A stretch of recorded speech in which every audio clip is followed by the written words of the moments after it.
रहमानिर्रहीम। अस्सलाम वालेकुम। उम्मीद करती हूँ कि आप सब लोग ठीक होंगे और सबका रमज़ान बहुत अच्छा गुजर रहा होगा।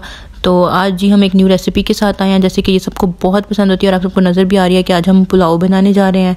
ठीक है, तो इसमें जो जो हमारे पास इंग्रेडिएंट्स हैं वो भी मैं आपके साथ शेयर करूँगी।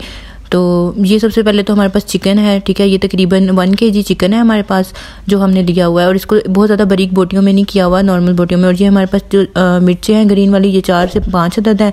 साथ में हमारे पास 2 जो टेबल स्पून है वो अदरक लहसुन का पेस्ट है। ये आलू इमली आलू बुखारे का जो हमने था पहले ही उसको पानी में जो है वो करके रख दिया ताकि अच्छे से हल हो जाए। ये हमारे पास जो है 4 प्याज हैं और 3 से 4 जो है हमने टमाटर कट कर। तो ये सारे इंग्रेडिएंट्स हैं और साथ हमारे पास ये बॉम्बे बिरयानी मसाला, वैसे तो पुलाव मसाला भी होता है लेकिन इसका टेस्ट थोड़ा अच्छा आता है। ये हमारे पास जो चावल है जिनको हमने पहले से भिगो के रखा है और इनकी जो क्वांटिटी है वो 4.5 गिलास हैं। जो हमारे पास एक मेजर करने के लिए एक चीज़ है जिसके अकॉर्डिंग हम मेजर करते हैं, क्योंकि बाद में अपने पानी भी उसके अकॉर्डिंग लगाना होता है। इनको हमने आधा घंटा पहले भिगो के रख दिया और ये सुपर कर्नल चावल हैं, सबसे अच्छे वही बनते होते हैं। और भी बहुत सारे टाइप्स के होते हैं लेकिन हमें तो सबसे अच्छे यही लगते हैं। तो जी अब यहाँ पे जो है हम अपना स्टार्ट करेंगे। ये हमने तकरीबन 1.5 कप जो है ऑयल ले लिया पतीली के अंदर। तो इसके अंदर अब हम इसको थोड़ा सा गर्म होने देंगे। जैसे ही गर्म होगा तो अब हम इसमें प्याज ऐड कर रहे हैं। सारे प्याज जो है इसमें ऐड कर देंगे। प्याज़ों को ऐड करने के बाद फिर हम उनको अच्छे से ब्राउन करेंगे, उनके ब्राउन होने का वेट करेंगे। तो जैसे ही ब्राउन होंगे वो भी हम आपके साथ शेयर करेंगे। अब हम इसके साथ ही नमक ऐड कर देंगे। जैसे हमारे पास 4.5 गिलास जो है वो चावल थे, तो उसके हिसाब से वैसे तो 1 गिलास के पीछे जो होता है ना 1.5 चम्मच नमक होता है, लेकिन हमने तकरीबन 1.25 डाला। ये चावल थोड़ा सा नमक ज़्यादा लेते हैं। और यहाँ पर हमारे प्याज जो है वो बिल्कुल अच्छे तरीके से ब्राउन हो गए थे। हम लहसुन अदरक का जो पेस्ट है वो अंदर मिक्स कर रहे हैं। तो आपने ये ख्याल करना है कि प्याज बहुत ज़्यादा ब्लैक भी ना हो और इससे भी हल्का कलर ना हो। ब्लैक होंगे तो आपके चावल बिल्कुल और उनकी शेप अच्छी नहीं आएगी। अब हमने यहाँ पे जो है पानी लगा के चावलों के जो प्याज थे उनका अच्छे से कलर निकाल लिया है। यही कलर जो होता है ना ये आपके चावलों को अच्छा कलर देता है। अब जो आलू बुखारे का पानी था हमने उसको अच्छे से स्टेन कर दिया। अब हम ये भी उसके अंदर ऐड करेंगे। वैसे हमने दही भी रखा हुआ है कि जब हम अपना मसाला बनाएंगे तो उसके साथ दही भी थोड़ा ऐड करेंगे। ये हमने आलू इमली का जो पानी वो ऐड करके उसके अंदर चिकन ऐड कर दिया है।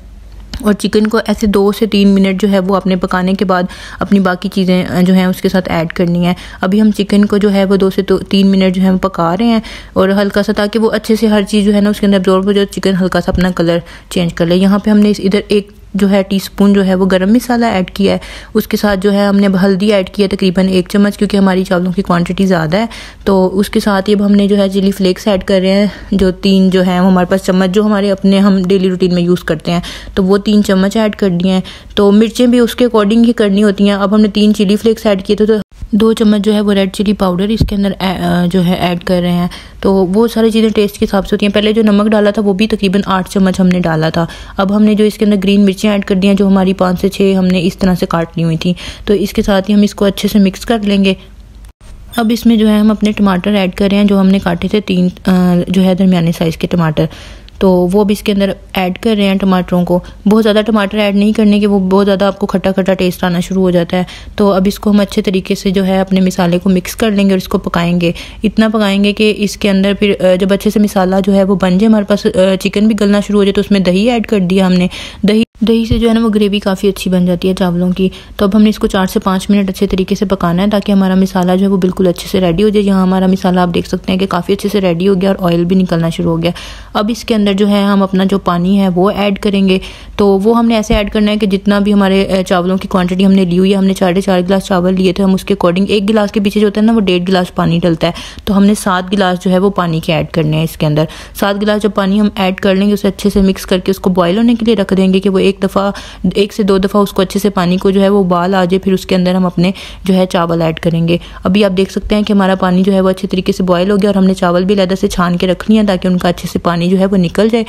अब इसके अंदर हम अपने चावल ऐड कर रहे हैं।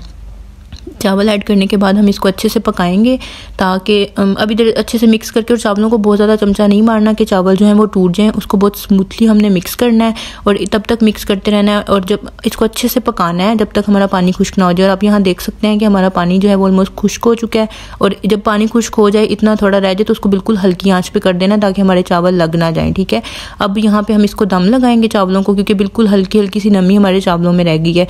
यहाँ हमने अपने चावलों को दम लगा दिया है। हमने दम लगा के ऊपर उसके कोई वजनी चीज़ रखनी है ताकि जो भाप है वो अच्छे तरीके से जो है उसके अंदर एब्जॉर्ब होकर निकल सके। दम लगाते हुए हम जो है वो टाइम को नोट कर लेते हैं। हमने 25 मिनट दम लगा के अब देखें जी बिल्कुल हमारे चावल बहुत अच्छे से तैयार हो चुके हैं, उनमें बिल्कुल भी नमी नहीं है और बहुत ज़्यादा टेस्टी लग रहे थे। इवन कि आज तो हम सबके रोज़े थे और कोई भी टेस्ट करने वाला नहीं था, फिर भी अल्हम्दुलिल्लाह हमारी हर चीज़ की जो मिकदार थी वो नमक मिर्चों की बिल्कुल पूरी थी। और यहाँ पे जी हमने अपना ट्रे बना के अब अच्छे तरीके से अपनी अफ्तारी के लिए इसको सर्व करेंगे। और अगर उम्मीद है कि हमारी आज की रेसिपी आप सबको बहुत पसंद आएगी और अगर आप ये रेसिपी ट्राई करें तो कमेंट सेक्शन में आके हमें ज़रूर बताइए अगर आपको अच्छी लगे। और जिन्होंने हमारे चैनल को अभी तक सब्सक्राइब नहीं किया तो वो जाके हमारे चैनल को सब्सक्राइब करें ताकि नेक्स्ट आने वाली वीडियो के बारे में भी आपको पता चले। तब तक के लिए अपना ख्याल रखिएगा। अल्लाह हाफिज़। हम सबको दुआओं में याद रखिएगा।